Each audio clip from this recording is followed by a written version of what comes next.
Hello and welcome to the Hoop Collective podcast. We talk about the NBA. We're doing it on early afternoon on Wednesday. Sorry for the delay in the posting this week. It's because I was traveling on Tuesday for an interesting project that I'll be talking to you about pretty soon. But joining us from Oakland, California is Andscape's Marc J. Spears. Hi, Marc. How are you? What's happening, man? We got the color coordinated this week. I know you got is that a San Jose State shirt you got there? Yeah, there you we go. just whooped up on Fresno, our so-called rival. So I decided to wear this in tribute to that victory. Nice. Well, you were in San Francisco last night, Tuesday night, for Steph Curry's return. It was a surprising game. I'm going to wait and hear what you have to say about it. I was jet lagged AF. So I was totally out last night by 9:00 Central. I watched the first half of Donovan Mitchell going back to Utah, and then I passed out. So I caught up with it this morning, but and I'll tell you what I thought about it. I didn't see it in real time, but you were at the game, so I want to hear the Suns with a stunning win. But I want to hear what you thought about it. You know, it was interesting before the game. I mean, Monty Williams looked like he was like down and out. Like he'd already lost. And ready to get like beat up like the scene in Christmas Story. You know, like he looked like he was bracing for something. But like I asked him, I'm like, do you relish in these kind of opportunities to coach against a team that, you know, you try to figure out this puzzle with not all the greatest pieces? And he actually said he did. And I always remember that George Karl, to me, he always coaches best games when I covered the Nuggets when he was undermanned. And it's almost like before I, a Freudian slip, I saw it coming before it coming, I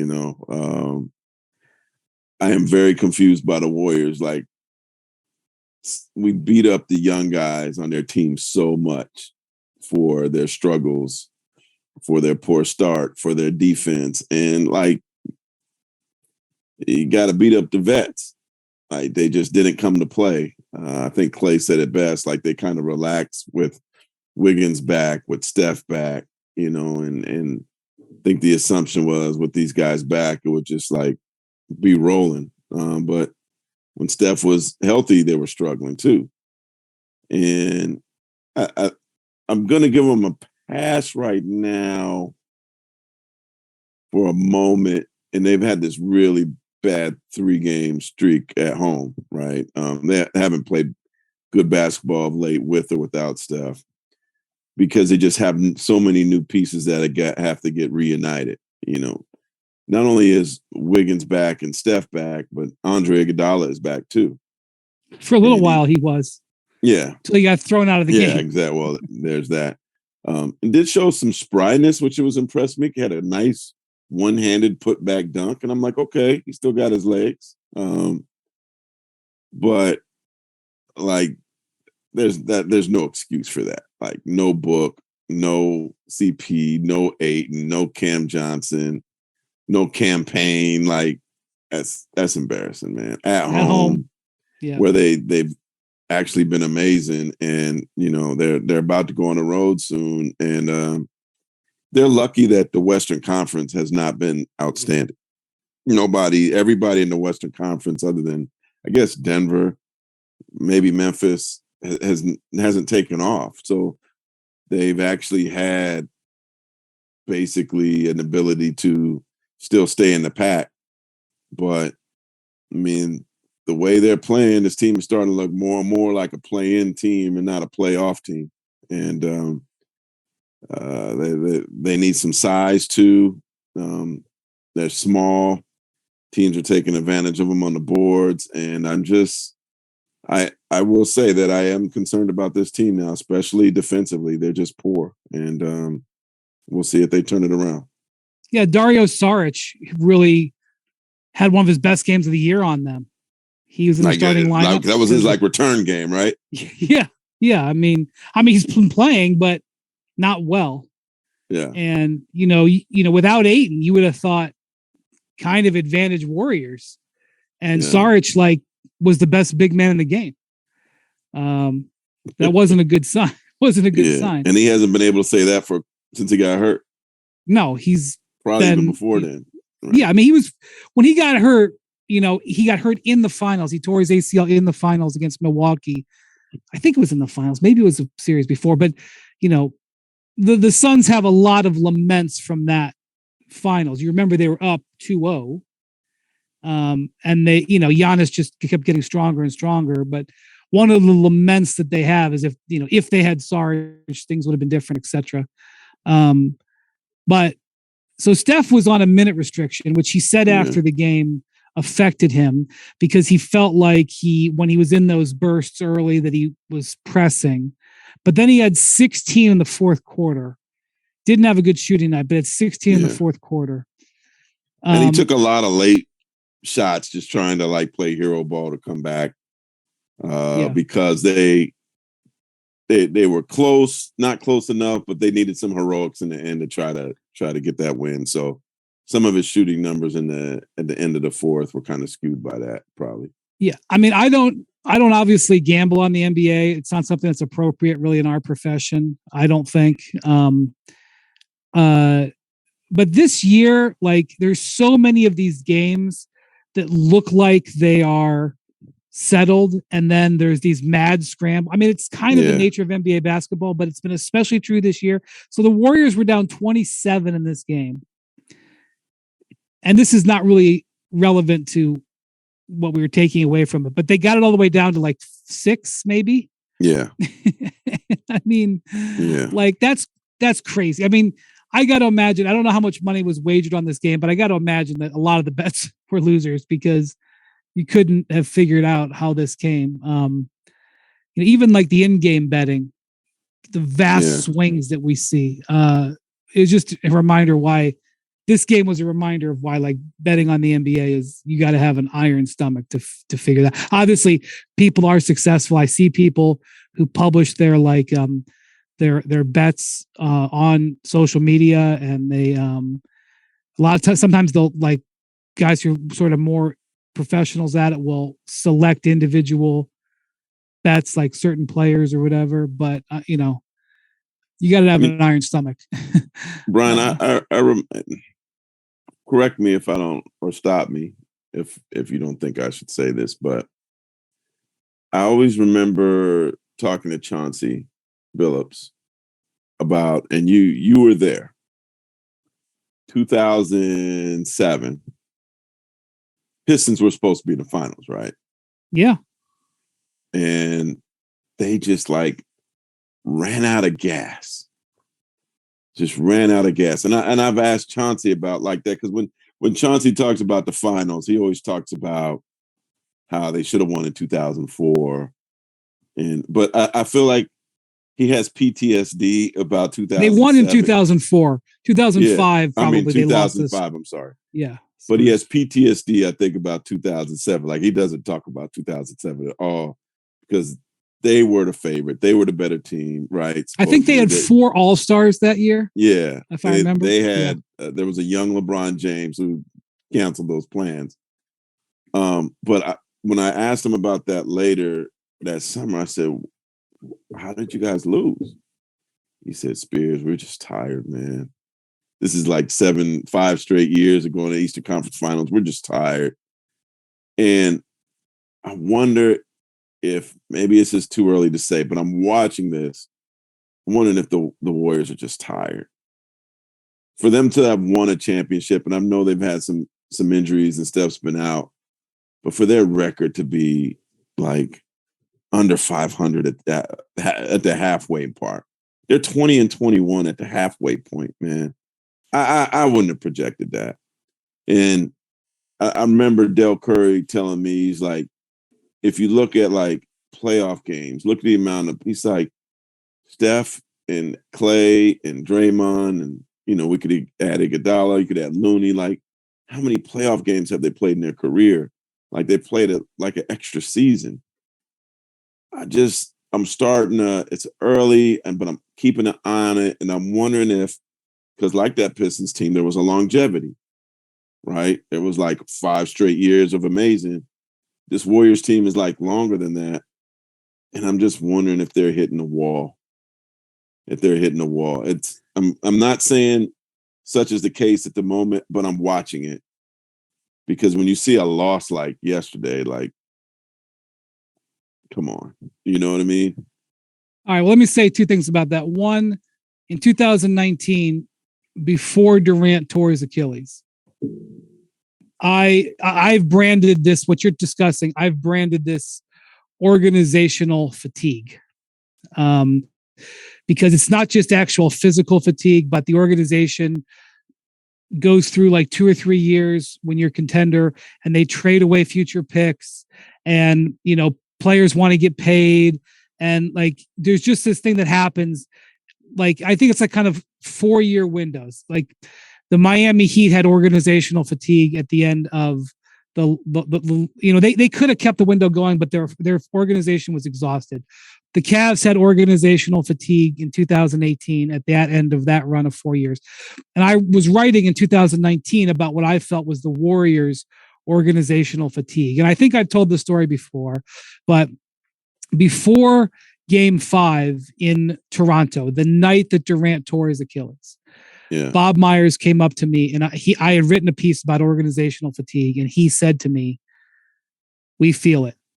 He wasn't exactly agreeing with me. He's like, but he was talking to me about, because in that case it had been 3 years of Durant and it was their 5th straight finals, and then they had organizational fatigue, and then the what he didn't know when he was talking to me about that was that he was losing Durant and Clay in back-to-back games. And so they kind of reset it, because when they had those sort of gap years, they were able to get some new blood into the organization. And, with Wiggins and with those young guys, they come back last year with Jordan Poole and they're refreshed.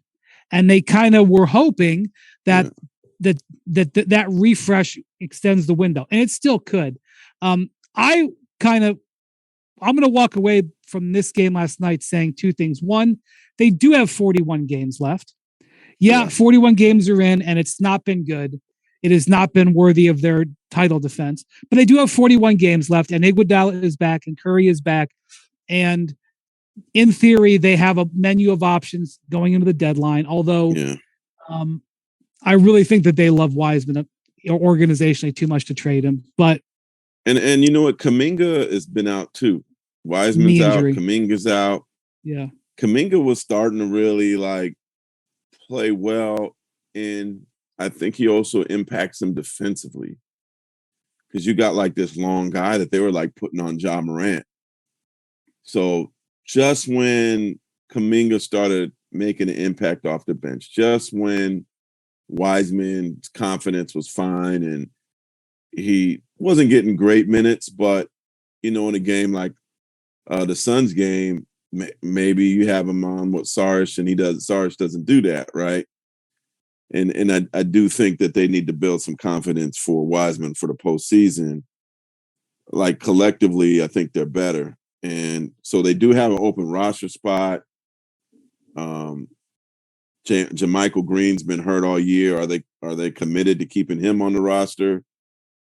Maybe they do something with him, but like when you see a Favors going to Atlanta, like I think they could use another big. They could use another maybe swingman kind of vet. Poole has to get adjusted to being off the bench, and I think that's been hard for him. But he certainly has the opportunity to be an offensive star off the bench as well. Like, this team is still capable of beating anybody. Yeah, that's what I'm going to say. I'm going to say I am going to. You are. I wouldn't. You're a Warriors concernist. I wouldn't say you're a pessimist based on what you said here. I'd say you're a Warriors concernist, and I think that's fair, especially the road record. It doesn't. I am going to go ahead and, not like this is a hard position to take. I'm going to be a Warriors optimist. Okay. I'm going to say that Clay has actually played much better over the, as bad as he was. I mean, he's had some signs. I think he's trending. I don't think this is a hot take. He's trending in the right direction. Steph is back. I think Jordan Poole is trending in the right direction after his rough start, after, whatever that preseason affected him, however it did. I think he's trending in the right direction. They have Iguodala. Not that Iguodala is going to be a major minutes guy, but I think he helps. I mean, this is a team that was relying significantly on two-way players for a bunch of this season. I think if Iguodala can help them 1 out of every 3 games, I think he's just helpful. He's a vet amongst all that youth on the bench now that they could put in. And so I think things are in a pinch. They need to settle down. You always know that he could come in and make the right play. And based on that dunk that I mentioned, it's not like he's digressed physically.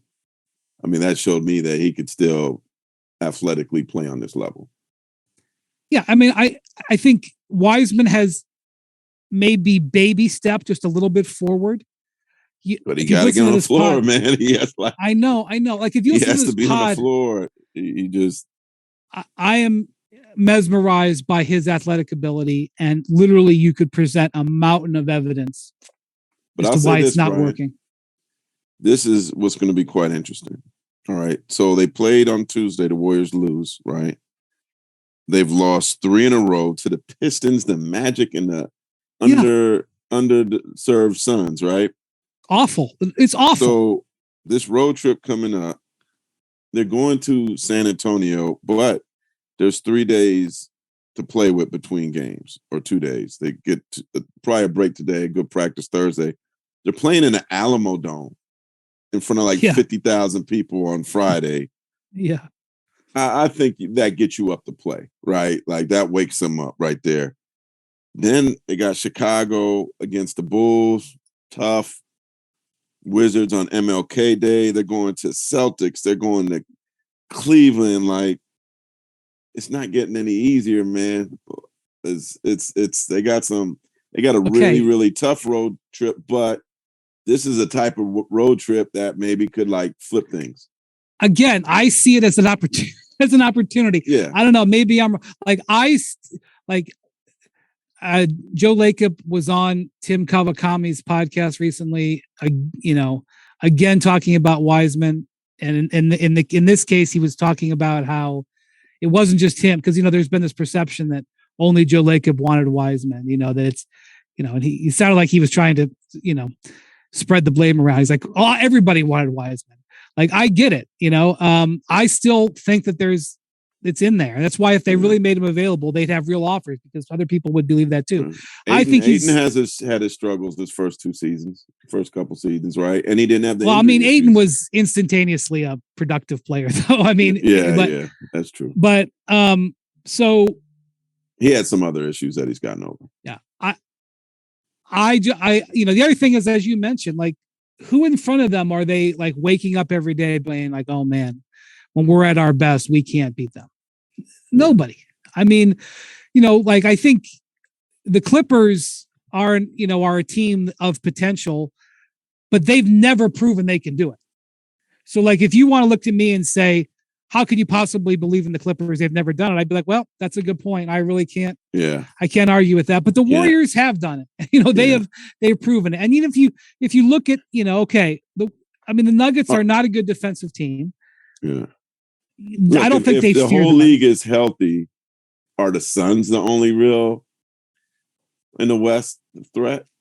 I mean, the Suns this year started the season 15-6, and then their team has completely been in disarray with injury, and they're in the middle of a sale. And they got to do something with Jay Crowder. They have to do something with Jay Crowder, but they're right now, I've talked about this. They're a hard team to negotiate a trade with in perfect conditions. For people who travel, I always talk about LaGuardia Airport. LaGuardia Airport is okay when there's no wind and there's no clouds. It functions. But then when there's a cloud, we got problems. My God, if there's a drop of precipitation, the whole thing melts down. The next thing you know, it's doing the deal with the Suns is like LaGuardia. There's got to be no clouds, and everything's got to be crystal clear, and then they'll do a deal. Okay. So now we got they're really kind of dealing with 3 different owners right now, because they've got an acting governor. They got Sarver, who is allowed to, go thumbs up or thumbs down on trades that are involve a player with more than $10 million salary, which is pretty much everybody when you're talking about Crowder, who makes $10 million. And they've got this incoming guy, Matt Ishbia, who is trying to get control of the team before the trade deadline. And even if he doesn't actually have the team with the approval by the trade deadline, if he's like on the 1 yard line, he might be able to control it. So it's like there's a snowstorm at LaGuardia right now with the Nets trying to make, or the Suns trying to make a deal. At some point, I agree. You know what this is like, Spears, because you lived in Denver for a while. Like when it was like a driving snowstorm, or you're on the plane, you're just hoping to get out. I just want to get out, because once the wheels go up, everything changes. You're good, man. And you'll land somewhere with just get the plane in the air. Just get the They put the double dose of the de-icing fluid. There's de-icing fluid has 2 colors, like green and I think it's green and like orangish red. And you're your true Midwest colors right now. Like Cali kid doesn't know this too well. Right. Like they spray the first one on to melt the ice, and then they put another layer on to keep ice from forming as it goes out the runway. When they're putting 2 layers on, you are riding on the edge, man. That sucker could be canceled. I've been on flights like in Cleveland where there's a guy at the end of the runway where after you get the double de-ice, he comes out. He's got a glove on his hand. He takes his glove off and he puts his hand over his head and he runs his hand down the edge of the wing to make sure no ice is formed on it. One last check before the plane takes off. I've seen that. Okay. That's what the Suns are like. Can they somehow get through the double de-ice? I know this analogy makes nothing. People in Phoenix like, what the hell are you talking about? I understand. Okay. So but I do think they'll squeeze something out before it's all said and done. But if you're the Warriors, are you afraid of the Nuggets? I don't think you're afraid. You have to be at full power. Otherwise, it doesn't matter. Are you afraid of the Nuggets? Their key is go ahead, finish. I'll just ask you, are you afraid of the Nuggets if you're the Warriors at full power? No. Are you afraid of the Grizzlies? Somewhat. I mean, knowing the swagger of those 2 teams, it would be an awesome series, but they know that they beat them last year. But the Grizzlies will say, well, Ja got hurt. Of course. Are they afraid of the New Orleans Pelicans? Why I Pelicans? said somewhat. Yeah. Okay, there's some healthy fear there. Fair. That's a good answer. Are they afraid of the New Orleans Pelicans? If they're healthy, they should be. Well, let me tell you something. Like, are you as worried about Brandon Ingram? I am worried about Brandon Ingram. So that he's not really making. I don't want to say toe, he's not making man. Yeah. He's still not practicing. That's not good. And they haven't really 100% said. So to answer your question, no. Okay. No, I'm a if Brandon Ingram is healthy and he's firing in 35-point games. Yeah. All right. Are they afraid of the Dallas? It can't be Zion and CJ. It has to be all 3 of them. I agree. And plus they could make a trade, although they've never paid the tax in the history of the organization. They're like within $3 million of it. Yeah. That Laker pick, they can trade that swap. So I don't know. Well, and that pick's improving. That's true. Are they afraid of the Dallas Mavericks, who they beat last year in the conference finals? No. Are they afraid of the Sacramento Kings? Respectfully, hell no. Right. I mean, with all due respect, the Kings are going to have a party just so they get there. Okay. Are they afraid of the Clippers? No. Potentially, but how can you be? Healthy fear. Are they afraid of the Phoenix Suns? Probably if they're at full strength, that'd probably be their biggest concern. Okay. So that's what I'm just saying. Like, Draymond a couple weeks ago before this homestand was like, we're in a mentally fragile place. Yeah. Despite these losses, I'm not sure they still are. Yeah. I like this road trip for them. I like the mental challenge that comes with this trip and riding the ship here. I don't know if the Kuminga and Wiseman will be back, but their vets need to get them through this. Like, this is a perfect trip to get your confidence back and get things together before the All-Star break. Yeah. I mean, I still think, I remember the Cavs being, when I was covering LeBron, his first year back when they were 20-21 right now. I remember because the day before the game, he flew to Dallas to watch Ohio State win the championship. They were in Phoenix. He flew to Dallas and came back, and they were 20-21. And there was like, oh my gosh, is the sky falling? And LeBron's like, no, it's not. I just got healthy, and we're going to be okay. I think this is the same case here. I was kind of rolling my eyes because I was like, well, you don't know, but he believed it. Well, that was with like brand new teammates. That was with Kyrie Irving for the first time, and they were rubbing up against each other. That was with Kevin Love for the first time, and they were kind of eyeing each other across the room. They had just traded for J.R. Smith and Iman Shumpert. LeBron was like, he's like, don't worry about it. We got it. And even with all this poor Warriors play, right? There's still only 2.5 games out of the 4th spot. Right. I mean, obviously, if they had won the last 3 games, we would feel a lot different about it. But no one's really running away, right? No.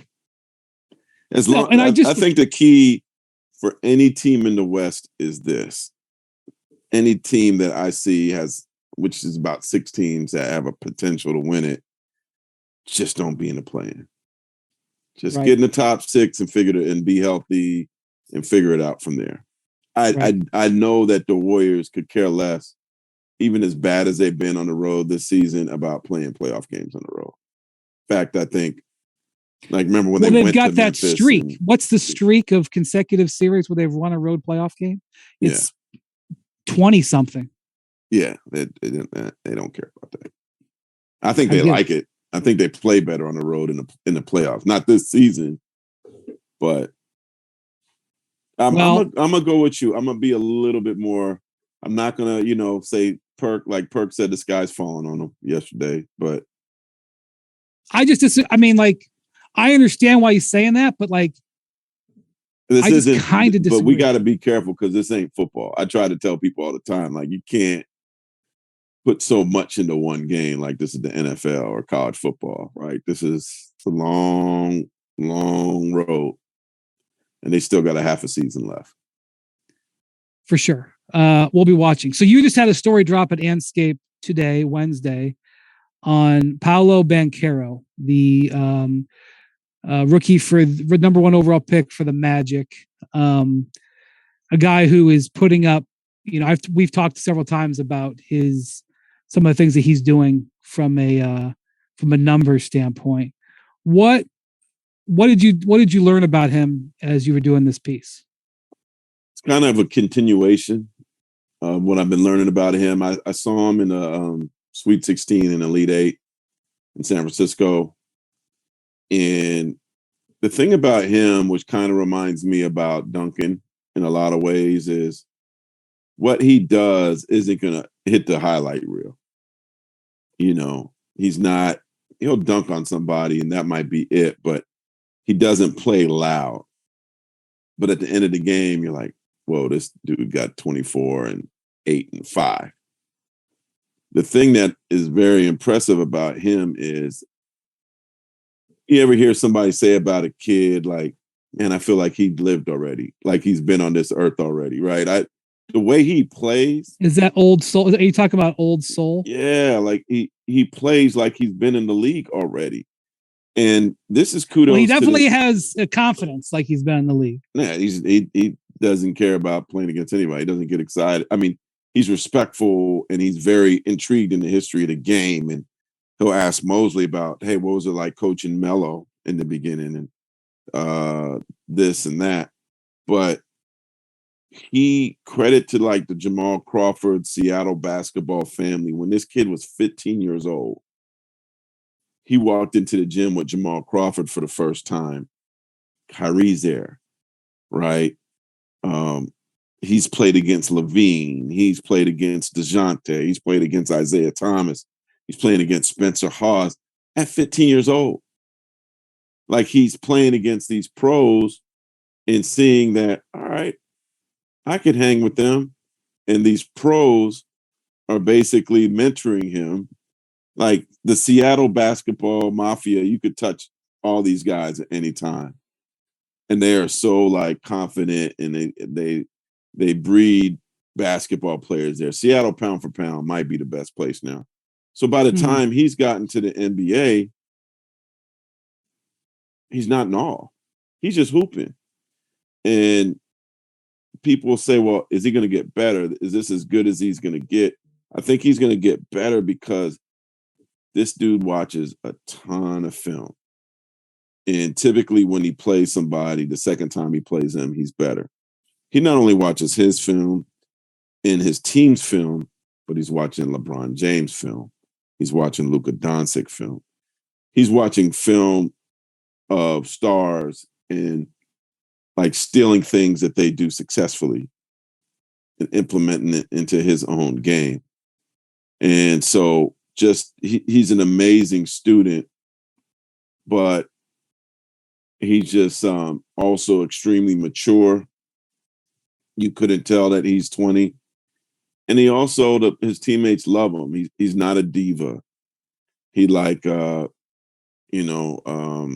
Ross was messing with him in the locker room in a way that I never saw Melo get messed with when Melo was a rookie. Like Melo walked in the gym and like, I'm Melo. And everybody kind of, even the Camby and all them kind of like, oh, okay.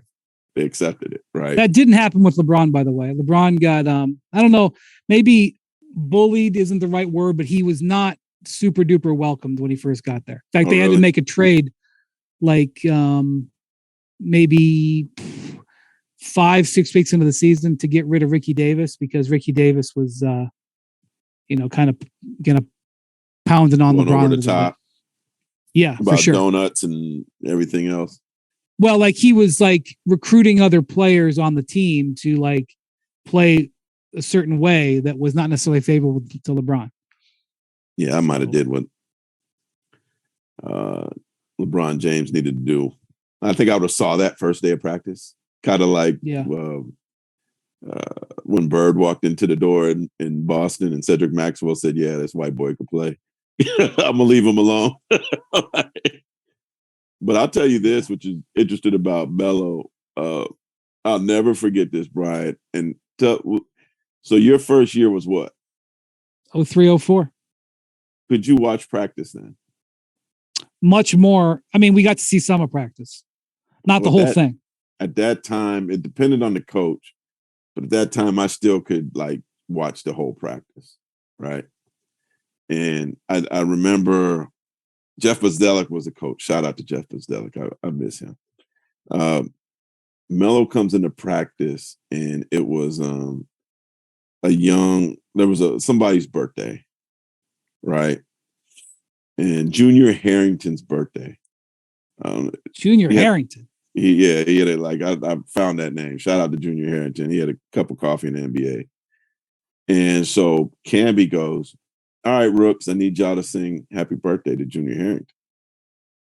And I was like, I ain't singing. And I was like, oh, Rook's about to get it. He's about to get it. And he goes, I'll beatbox, but I ain't singing. So I'm looking at these vets. I'm like, oh, man, it's going to be a problem. And nobody said a word. So all the other rookies are singing. I forgot who the Rooks were at the time. And Melo's over there doing the beat for happy birthday. And I'm like, he owns the team now. Right. I think Banchero would have sang. You know what I mean? That's how he's kind of. That's an interesting metric that you've just developed. Will he sing? Does the rookie sing for happy birthday? Yeah, I think he'll sing. Like he just gets it. Not saying Melo didn't get it, but I think a youngster, he's gonna come in and test. And if the adults in the room don't stop them, then they're going to keep doing what they're doing. And the vets might be mad at me for saying this story, but they didn't stop him. But he was nice. Banchero is nice, but I think Banchero been like this. I'll just sing happy birthday, man. Right. Well, So without giving I'm away, sorry. yeah. I was told last night by somebody that is Italian that we need to call him Banchero. And he said the CH is like cherry. And he said he asked, was a security guard at Chase. He said he asked Paolo that, and he said, yes, that is the correct pronunciation. So it's like cherry, Banchero. So I'm gonna stop calling him Banchero as I've done just the last 10 minutes. Well, the way it was told to me, like the pronunciation that was given to me when he was a Duke was Care in the middle, Banchero. But I'm prepared. That's what I was told. I'll be glad to say Banchero because that sounds better to me. Yeah, Banchero looks like the way it's spelled. Like I think I need to get it confirmed, but all right, the security guard said Paolo told him it's Banchero, which I think sounds cooler. I do. I'll assign you to that. So he got off to an incredible start offensively. Was shooting the ball really, really well the first 6 weeks of the season. The last month or so, his efficiency has gone backwards. I remember being just like blown away by like mid to late November. I was like, this dude's shooting 48% and getting to the line like 8 times a game. That has leveled off. And I'll just be honest with you. I'm not watching enough Magic basketball to be able to explain to you why that's happened. Well, maybe there's a real reason. He told me he hit the wall last month, the rookie wall. Yeah. And if you think about it now, the Magic have played, not that he's played in every game, but they played more games than he played at Duke. Yeah. And so for a guy that just turned 20 on November 11th or 12th, I believe, November 12th, that's a lot, man. It's still, even though he's this man child, it's still a lot of games. And he said he hit the wall in December. He got tired, and they had like I think a break between like December 23rd and 27, where he kind of finally got to take a breath, turn it off, spent Christmas by himself, FaceTime his family. Wow, yeah. And then after that, he's like, all right, I'm cool. Okay, well, that's really good. He said in December, it hit him hard. And so that's like, yeah. Go ahead. Well, I looked up his splits. He shot 48% in November. He shot 40% in December. Not that that's a vast difference, but it's a difference between being like, well, that's really impressive, to being like, yeah. And in the last 5 games, he's back up to 44%. Yeah. After December 27th, right? It's kind of risen. That's about right. Yeah. So he said it was hard to like understand why all of a sudden he was tired mentally and physically, but I think he realized like, his rookie wall, because he was doing so much so fast. He's not your typical rookie that's playing 8 minutes or 15 minutes if they're lucky. Like he's the man, right? So and it hit him hard, but I think he's good now. Yeah, I mean, I've just talked about how you just don't see guys of that size.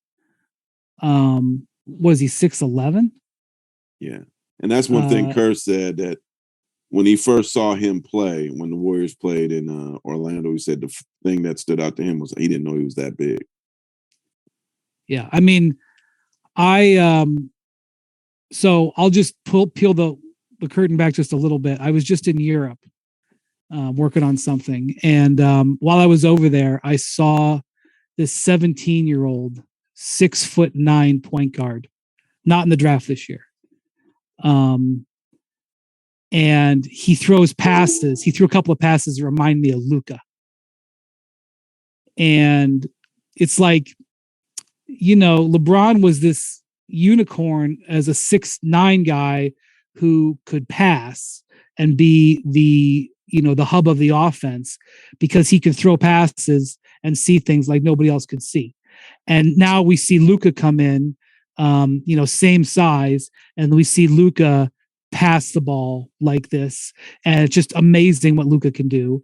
And now we see Banchero basically functioning Banchero. Banchero, functioning in that somewhat same fashion where he's point forward. He doesn't leave their team in assists, especially since Markel Fultz came back, but like he is the hub of the offense and can do so much. And I'm watching this 17-year-old player that Jonathan Gavoni showed me. He's like, come watch this guy. Like they had like a junior game. Don't call it the JV game. There was like a junior game for younger players, and it was like at 4:00 on a weekday. And he's like, come watch this game. And Spears, there were 3 NBA GMs at this game. Oh, really? Okay. Yeah. Because there was another guy for the other team who's in the draft this year who's a wing. Can you say the kid's name? Yeah. I mean, I don't know how I properly pronounce it. Let me find out. I'm curious now. Yeah. I mean, I'm not saying he's going to be, I'm probably gonna totally botch how you say his name. I'm trying to find his first name I can say is Zachary. His last name I think is pronounced Richesher. And he plays for Asvel in Lyon, France. But like I'm watching Tony Parker's team. That's correct. I'm watching this 6'9", 17-year-old throw passes like LeBron James threw as a 17-year-old.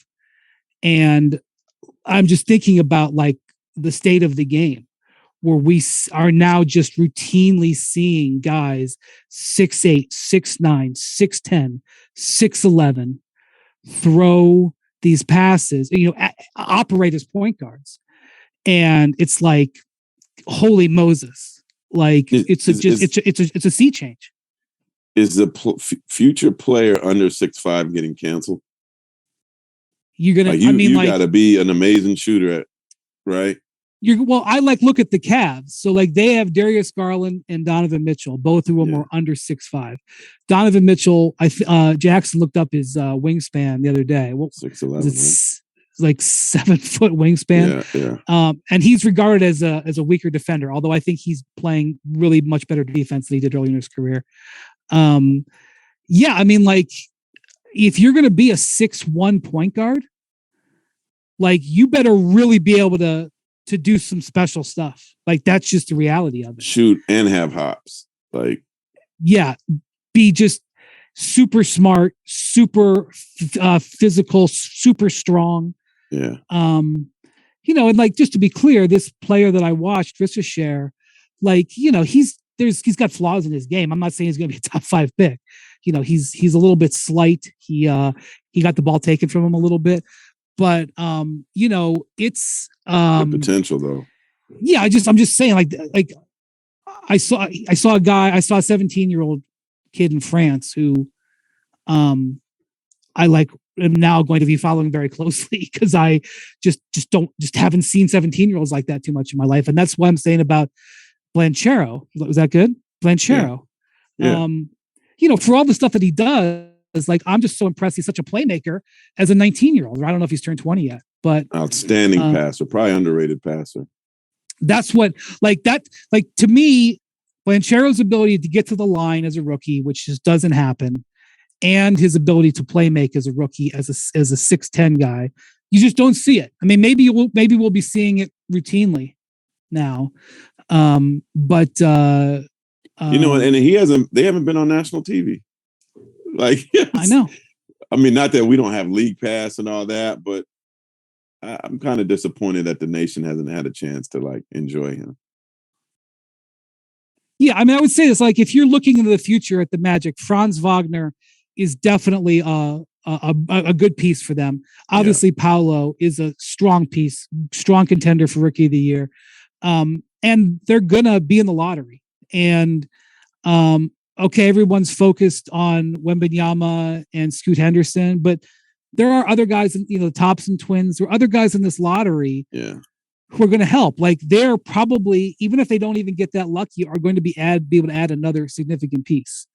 I don't know if Banchero is. Do you think he's like superstar potential? Yes.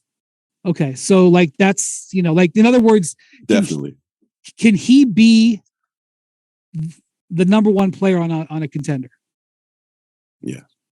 Okay, so it's just not like a Tim Duncan, man. It's just not a lot of fireworks to what he does. But at the end of the day, you look at that list of what he did, and you're like, oof. He's not going to be in the highlight reel. But it was interesting. I had a great conversation with his mom the other day, who played at Washington, who was a superstar player.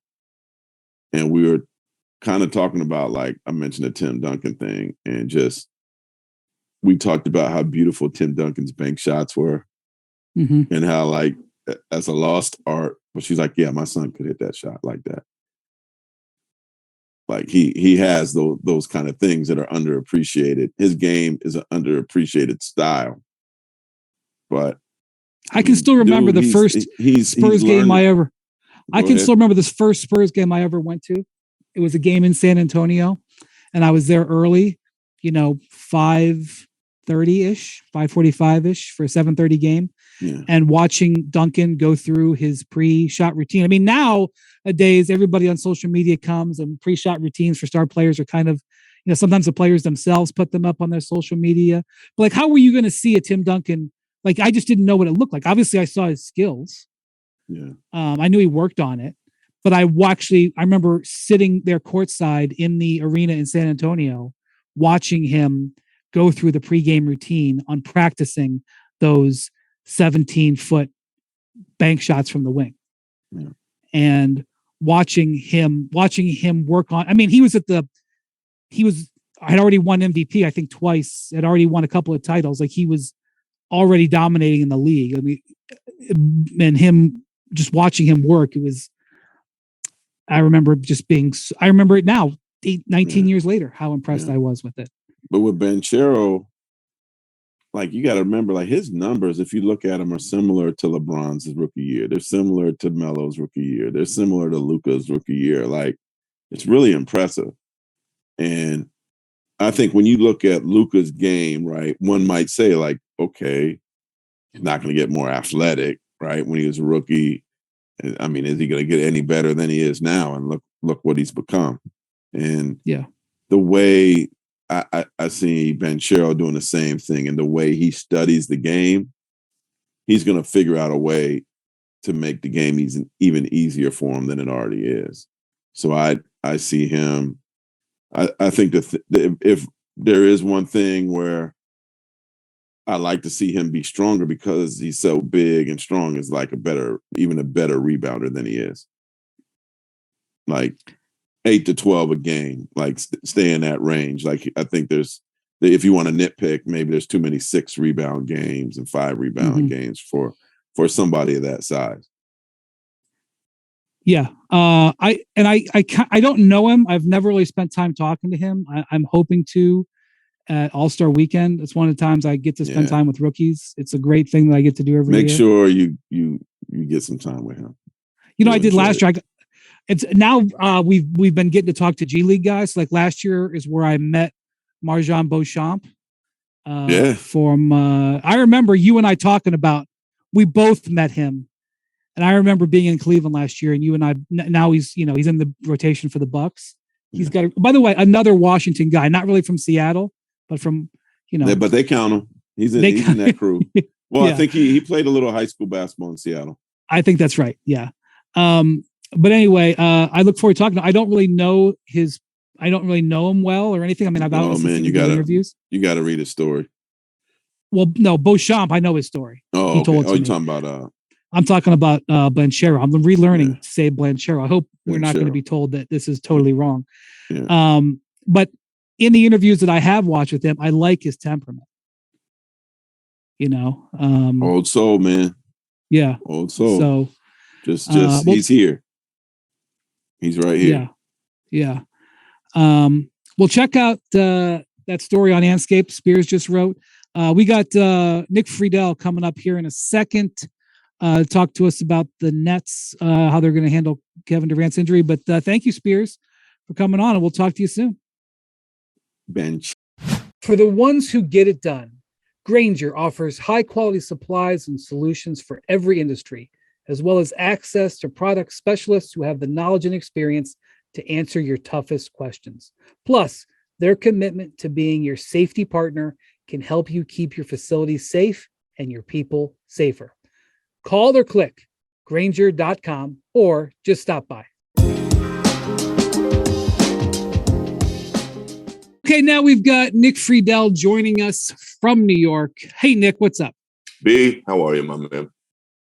Good. Another year, another Kevin Durant injury to deal with for the Nets. So I was looking at this last year when Durant suffered an MCL sprain to, I believe last year was his left knee, right? Mm-hmm. And this year it's his right knee. And it's crazy. This is the third time he's had this injury. And it wasn't exactly the same, but basically 3 different times guys have landed on his leg. It happened in Washington when he was a member of the Warriors. I remember that vividly. Then last year it happened. It was almost the exact same injury. And then Jimmy Butler last week falls into his right knee. This one doesn't look quite as bad, right, as last year? When you watch the replay, you started to wonder.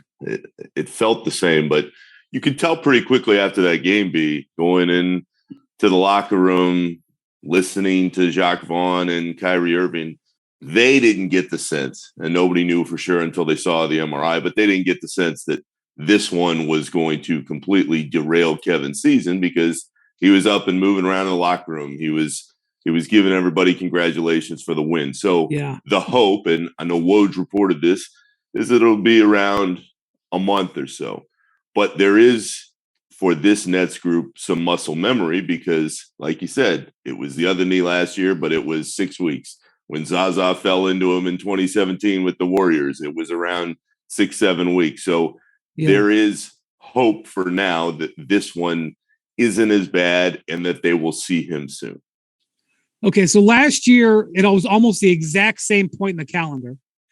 Last year, the Nets were 27-15 when Durant got hurt. I think they were second place in the East, just like they are now. He missed 21 games. They had an 11-game losing streak. And when he came, I think they were 5-16 in the games he missed. Now, Nick, that was a traumatic period because you may remember that was in there where James Harden basically, I mean, you remember the West Coast trip where James Harden basically, what word do you want to describe as to what happened on that trip with James Harden? He stopped wanting to be a net. Okay. Yeah, I didn't want to say it. I was going to let you say it. Well, that was the feeling inside. That was very much, hey, he quit on the group. I remember it. I remember you said you remember the first injury vividly. We're sitting in Sacramento and Harden just looked disconnected. I mean, we could say he disconnected from the Nets at that point in time. And as a brief, quick aside, this is one of my favorite stories of an NBA beat. That game I will forever remember because Steve Nash was late getting to the post-game press conference room. And we were like, where the hell is Nash? Nash usually the whistle blows at the That's right. You gotta get on your horse to get there to talk to him. And Nash is down there. We're like, where is Nash? Because we want to talk to Harden. Harden had like 4 points. I mean, he was gone. Nash was late because Coolio, RIP, was telling Nash that the Nets needed to hire him to perform at halftime because every time he performs at halftime, the home team wins. The Kings won that night. So this quote goes into the NBA social media verse, and somebody goes back and looks at all the times that Coolio has performed for all these different teams in the years. And I feel like the record was like 5-7 or something in the last few seasons. But Nash was still he's like, yeah, man, it's great to see you. And the world is coming to an end for the Nets because soon thereafter, Harden was gone. Kyrie was still playing in the road games. But Nash and Coolio had their moment after that game where James Harden disconnected. Yeah, well, definitely R.I.P. Coolio. I know you're a Coolio fan. I've seen you in action when at those Coolio performances. I don't know if I were Steve Nash, maybe I would have wanted, like, it would have been like someone to come up and talk to him about, Premier League football, like, anything to distract him from the task at hand.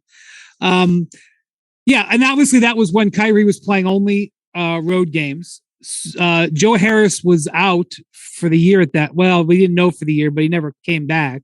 He had a second surgery. They traded for Ben Simmons, and then Ben Simmons couldn't play. I remember I went to the first game Ben Simmons was supposed to play, and then they were like, yeah, he's still day to day, and then he never came back.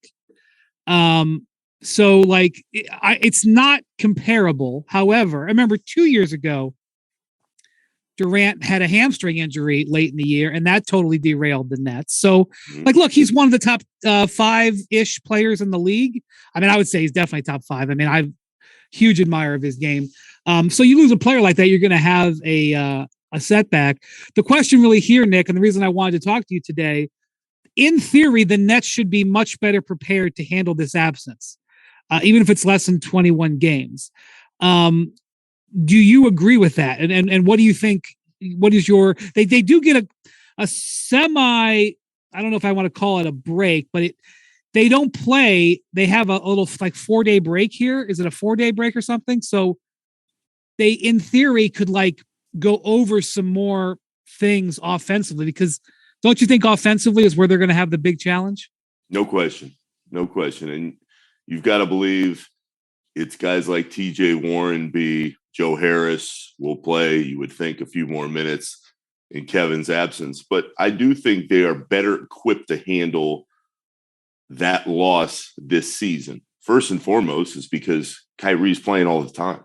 And when he's been on the floor since he returned from his suspension, he has been very, very good. The only thing that scares you in that sense is the Nets have played a lot of close games as they've been rattling off, as we tape this, 18 of their last 20 wins. At the end of games, it was a lot of back and forth between Kevin and Kyrie. You take this shot. Okay, you took the last one. I'll take this one. And they were just kind of going back and forth with each other. Kyrie said it after that Miami game after Kevin got hurt. It's got to be everybody now. But it's easier said than done when you're losing a guy like Kevin Durant. The issue to me is, and I asked Joe Harris this right after that game, where do you miss Kevin everywhere? Where do you miss him most? What was fascinating? He didn't point out the scoring. He pointed out the defense. And this has been a consistent theme throughout the season. Kevin has been awesome defensively. It's like he checked back in, not that he was ever a poor defender, but after the summer, and certainly once Kyrie went out and came back, he's been really, really good. And that is going to be an issue for them as they kind of find their way over the next few weeks, in that who steps up more. And on top of the offense, the name I would throw back at you is Ben Simmons, because Ben Simmons has been able to kind of fall in the shadows without Kevin and Kyrie, or playing with Kevin and Kyrie. He doesn't need to do all the things that we were used to seeing him do in Philly. He's still knocking off the rust from his game for a year and a half. You take Kevin out, Simmons is going to have to do more defensively, and he's going to at least have to help push the offense, even if he's not scoring 10 or 12 points a game. I don't know if at this stage in his comeback he's ready for that, but that's where a lot of the spotlight's going to be, to me, over the next month. Yeah, so you mentioned TJ Warren. Well, yeah, I mean, first off, Simmons everyone wants to respect his process, but at the end of the day, he is a star player. He is paid like a star player.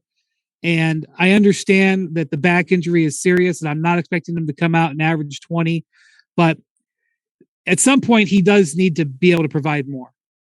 And that would have been true even if the team was healthy. Right? I mean, and so it's possible that this, is a catalyst to try to have him do that. And that's definitely something I think you're going to probably be watching and talking about in this next couple of weeks. You did mention TJ Warren. This is a guy that nobody knew what to expect from. He had missed essentially 2 years with foot injuries.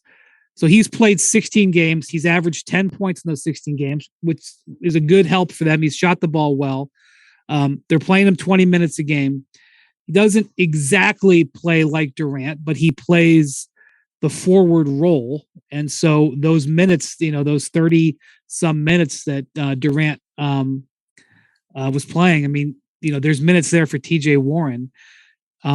Based on what you've seen from him, do you think he can handle, a minute boost, whether keeping an eye on protecting that foot? I do, but that is very much part of the conversation with Warren. It's not, can he physically score a few more points, or can he play defense at an even higher level? I mean, he's proven throughout his career when he has been healthy, he can play at a very, very high level. Jacques Vaughn said flatly, there was a game a few weeks back, TJ Warren played like 35 minutes. And Jacques said after the game, we don't want him playing that much. We want to make sure that his foot is coming along at a solid pace and he's feeling fine. Now, up to this point, everything's been good. But I just don't get the sense in listening to what Vaughn has been saying throughout the year that they're going to say, okay, TJ, we're going to ramp you up, and we're going to ramp you up from 20 or so minutes to 30 plus. So that would mean that somebody else, maybe it's Harris, we'll see what happens over the next week here as they figure out the new rotation constructions. But Warren can do it. He has the trust of the group in doing it. You just wonder how slow they're going to be to ramp up that process over the next month. Yeah, I mean, they have to play the long game ultimately, and they've played so well for the last 6-8 weeks that they have built themselves in a cushion. Mm-hmm. They've earned a little bit of this, and you had to figure that they were fully healthy for the first time like ever. You had to figure that wasn't going to last. So let me ask you a little bit about Seth Curry. So Seth Curry, after the trade last year, when he came in, was a real boost to the Nets. He had a bigger role then, this year, because of the reinforcements that they have and the way they've played. And he was coming off-season ankle surgery, missed a bunch of time. He hasn't quite been the same contributor. His scoring is down. His scoring is down about 6 points a game from where it was with after the trade last year. He's just taking fewer shots. His minutes are down. His minutes are down a lot, actually, when I look at it. Last year, he averaged 30 minutes as a starter. This year, he's been exclusively off the bench, and he's averaging 21 minutes. So 9 fewer minutes a game. He had a good showing in the game over the weekend where Kevin got hurt in. He's also going to be a free agent. He is highly incentivized to have a strong season. And, his stats are down again because he's lost playing time. He doesn't play the same position, but again, I do think they're going to need scoring, and they're going to need, play off the ball, off Kyrie, to when Kyrie attracts attention. To me, this is the green light for Seth Curry, assuming he feels good with that ankle, to go for it, to really establish himself. The shots are going to be there. The minutes, I assume, are going to be there. To me, this is a guy that if you're looking to step forward, I kind of think like he's the guy. They're hoping that he can be that guy. What I would say for anybody who hasn't watched Seth a lot this season, when you watch that first month, that ankle just seemed to be bothering him. It was like he couldn't find his rhythm because he was still adjusting to how he was feeling in post-surgery, how it was feeling day to day. I remember talking to him not only in the preseason, but early in the regular season. I would say, how's it going? And he's like, I'm going to try and go out there and just give it everything I've got. I'd say I think in the last few weeks, he has gotten more comfortable, certainly, with where he is now physically, and that ankle has started to respond more. But like you said, last year, they really needed him all the time. This year, here's Royce O'Neal, another guy we haven't mentioned yet, Yuta Watanabe, who, to his credit, is knocking down like every corner three in the world, but also he's been great. He's been awesome. absolutely great this season for them. He's been awesome. But Yuta is the first one to say, hey, I'm getting all these shots because I play with Kevin Durant. Right. That's true. Which is very true, but he's taking advantage of it. But as far as Seth goes, now's his time. And the contract that's upcoming this summer is a really good point, because now is his moment to say, hey, I can still shoot the hell out of the ball. I'll be there when they need me, but he's got to go out and produce, especially in this moment in time where they're going to need that offense without Kevin. Yeah, I was really looking forward to Thursday's game, which the Celtics are coming into Brooklyn. When this streak really got going for the Nets was when they had that long homestand back in, was it early December, Nick? Yeah. Mm-hmm. And the only team they didn't beat that homestand was Boston. Boston kind of came in. That was when they're absolutely at the peak of their powers, and now they're starting to get rolling a little bit again after that bad West Coast trip. I was really looking forward to that. But when you look ahead at the schedule, last year the injury happened right before the Nets went on that West Coast trip, which is where Durant or Harden basically indicated he was done playing in Brooklyn. Team schedules are cyclical. Guess what? Guess what's coming? A long West Coast trip. Well, not that long, but they have what is a 5-game trip coming up starting next week.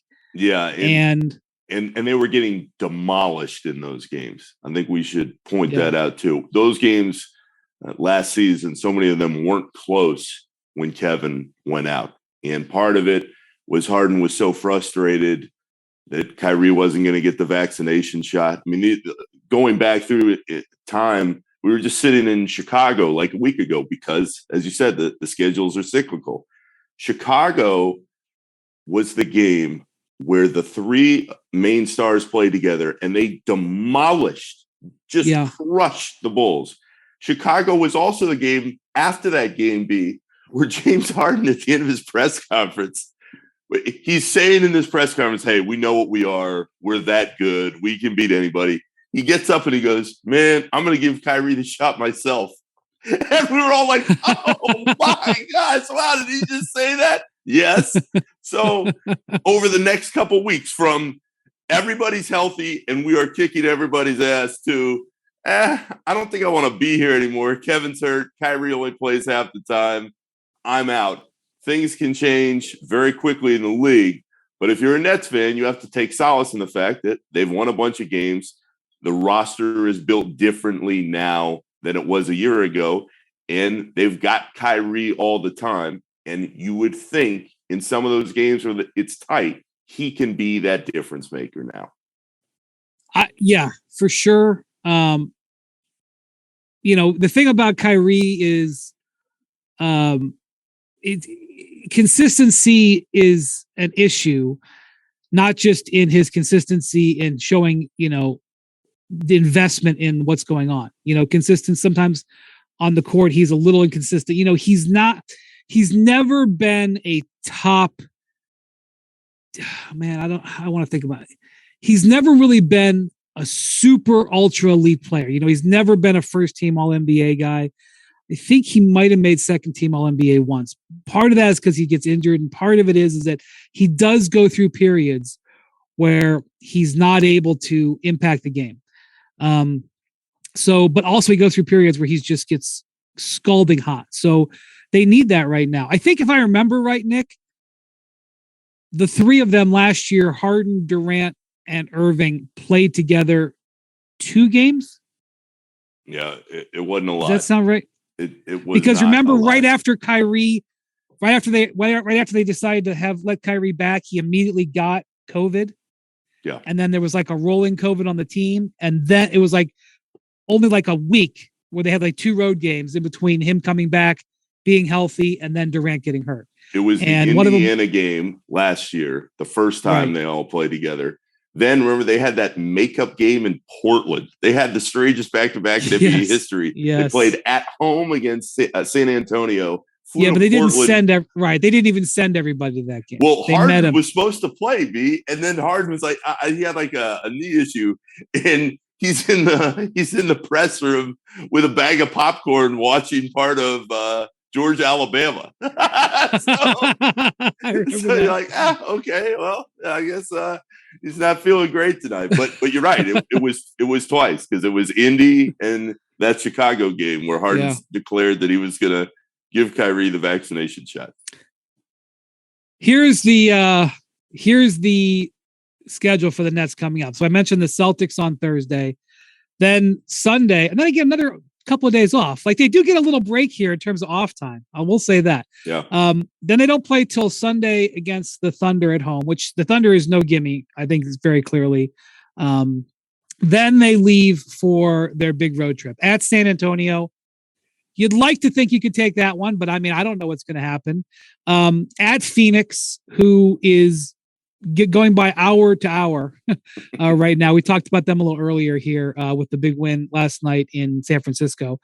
Then at Utah on a tough back-to-back. I mean, the Jazz have been up and down, but I'm going to tell you, a back-to-back in Utah over the decades of history where a team, especially an Eastern team, comes off the West Coast and has to play either in Denver or Utah on the second night of a back-to-back. Not good. Even when the Jazz don't have good teams, they do very well in those games. And then they go back to the West Coast to play at the Warriors. That's going to be, no gimme. And then they close the road trip in Philadelphia, a very strange road trip where you play another East game on the way back. They get to go home between San Francisco and Philly. So in theory, they have a couple days in their own place, maybe a practice. But B, this is another moment to point out. Jacques Vaughn, up to this point, has just done away essentially with practices and shoot-arounds. They've got a handful of practices, and certainly the younger guys are coming in and getting shots, and older guys are getting treatment or watching tape, whatever they're doing on off days. But Vaughn, as far as team activities that most other teams in the league would have, he's listened to what his players are saying, and he's like, all right, I just want you to focus when you've got your 30 minutes on the floor. And they may have a walkthrough before a game, but this team does not really practice, and they do not really shoot around. And you wonder, as they go on this trip, especially without Kevin, learning where they need to be, if that will get altered a little bit because of the circumstances in front of them. Well, yeah, I mean, look, whatever Jock's been doing, it's been working. The team has been playing great. I would, not being the coach on the coaching staff, I don't know. My guess would be they would want to have a little bit of a time to sort of either install some new stuff or go over some new stuff, just offensively. But I mean, maybe I'm a little guilty here of not thinking as much about the defensive end, because I've continued to talk about how their level on defense really determines their wins and losses.